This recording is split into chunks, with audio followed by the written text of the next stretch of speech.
I went from a credit score of 643 to an I of 812. In context, 812 is like the top 0.1% of the US population that actually has a kind of credit profile.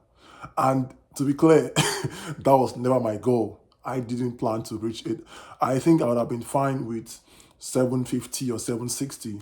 And it wasn't by fluke because I've been able to help people achieve it. Like, case in point, even my wife right now, if not because she made a mistake, right now she sits at about 780 or 796, if I'm not mistaken. So I have a proven, reputable, scalable system that helps people go from poor credit scores to the highest they can be. And people ask me all the time, Paul, how do you do it? Like, I'm trying to get those juicy low credit interests or those juicy low interest rates. I'm trying to increase my profile for investors to be able to, get some loans or whatever it is for your business to acquire, or even for a house down payment, whatever it is. I can share my experience and what I've done historically and what I help people to do. I also host a coaching program for free for high income couples or individuals. Just apply, it's free. Apply in the link below in the description, and you'll be hearing back from me and my team. But I would like to give some context behind credit scores. Credit score report or record report is really less of an output, but more of an input. Meaning, you can't really say, I want to get to 900 or 1000, whatever it is. But if you put in the input consistently, you will get to the scores. I know that for a fact. I have seen it happen in my life, in my wife's lives, and in the other people that I've helped with their money management. So for me, my goal wasn't to make 812. That wasn't my strategy. My goal was just to be a better money manager, to keep getting better, pay my balances, and ensure that I do the right things to get there. And so what are these right things, you might ask? I would say that, before you get into the right things, first of all, get clear on your credit report. Like, what's your numbers? You can get it from Credit Karma. That's what I use. No commission from them anyway. I use them and they give me about two, I think, TransUnion and Experian reports for free. I use them. So use this tool to see your report. Like, you have to understand where you're at currently.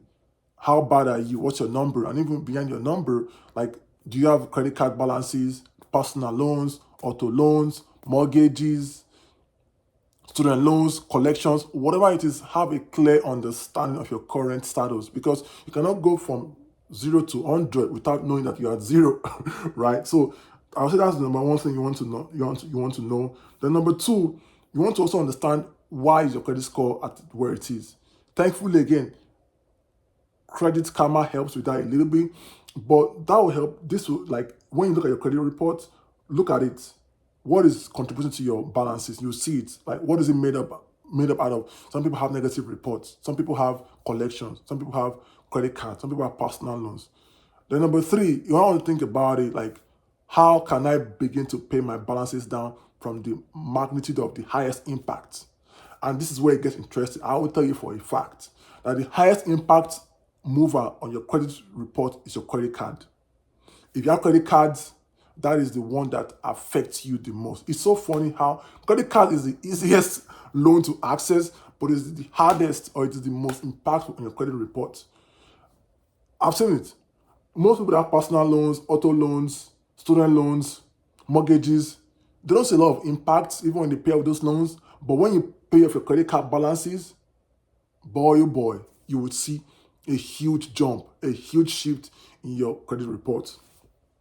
And so what I would like to tell you right now is, there's a lot of information out there about credit report, but what has worked for me is really a couple of things. Number one is, in my own time, I had a lot of credit card balances, and so my goal was to pay it off. Not even carry a single balance, pay it off. So credit card, auto loans, thankfully they don't show revolving balances.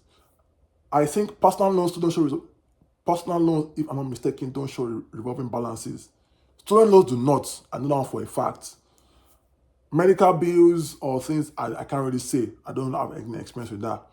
But your goal is to try to see how you can eliminate any form of credit on your report that has balances, meaning that it shows using 10% of balances, using 5% of balances, because I'm telling you, that's what really affect it. So if you can get your credit card balances to like 0, not even 30%, not 10%, forget what the guru said. I am the guru because I have walked it.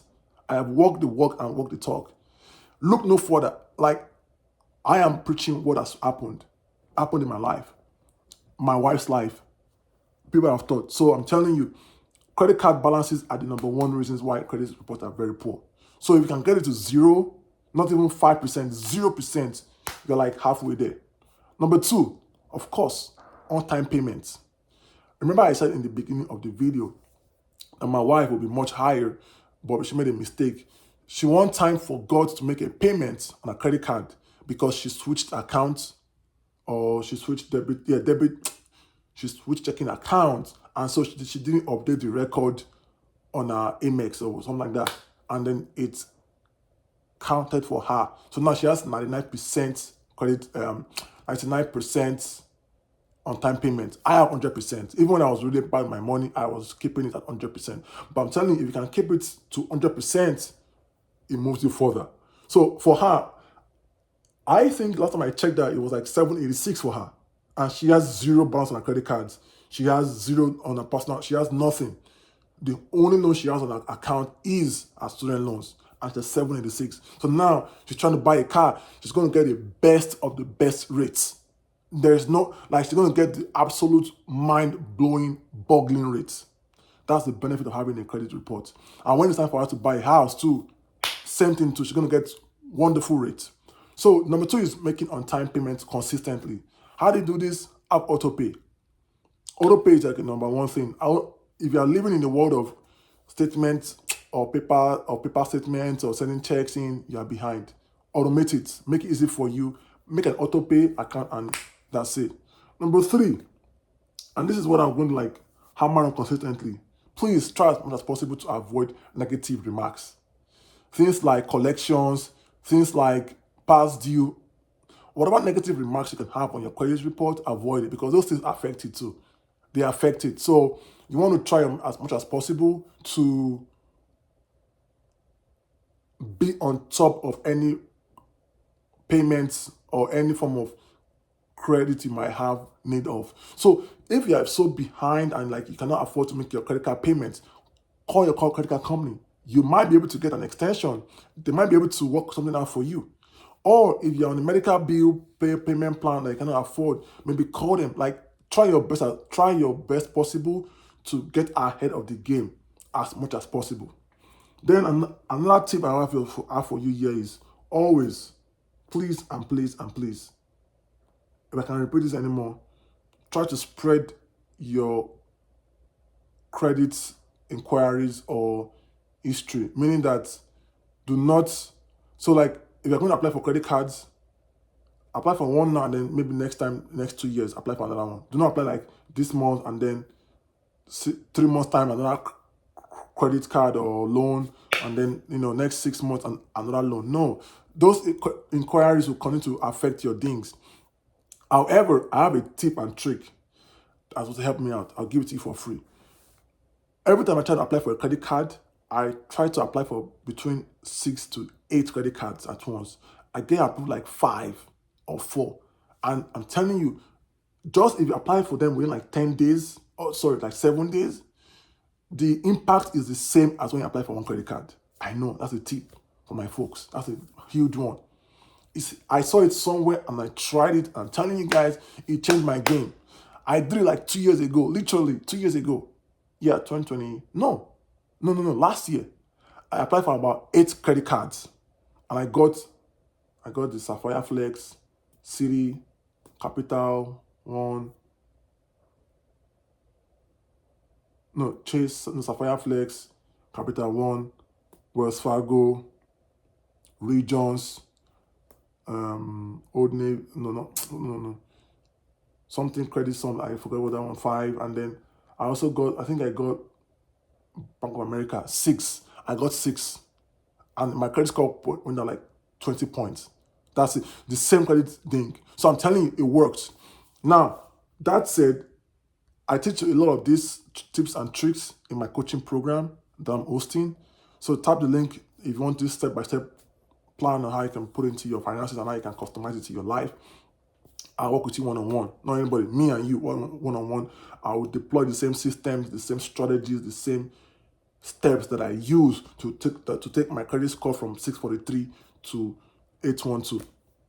Now, once you do that, I'm telling you the truth, keep doing it consistently. Consistent. The problem is people do it this month, next month, 3 months, and then they stop a little bit. They get tired. Pay off your balances. Have on-time payments. Spread out your inquiries if you're looking for more loans. Avoid negative reports on your credit score. I'm telling you, if you do it constantly, you will see your score go up. You can't control the output. It's like someone wants to lose weight, or you want to have kids or have babies, or like how can I, like, whatever outcome, you can't really control the outcome, but if you can control your input consistently, you show up every day, every week, every month on yourself. I'm telling you, within 6 to 12 months, you will see like an 100-point increase in your credit report. Don't ask me how I know it. I've done it multiple times. And so looking back, people get carried away on the wrong thing. They think, oh, well, if I can do this, and it's very simple, your credit report. It's very simple. Follow this thing.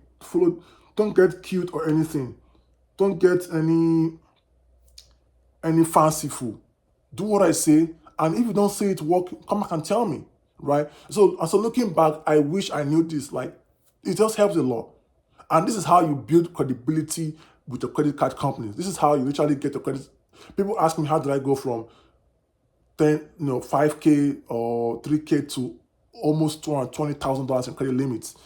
By building consistent daily habits that led me to this goal. So if you're looking for that kind of help, you're a high income earning individual or high income couple, and want you see your credit score jump 50 to 120 points, you know what to do. Tap the link below, apply, and I'll see you inside the program.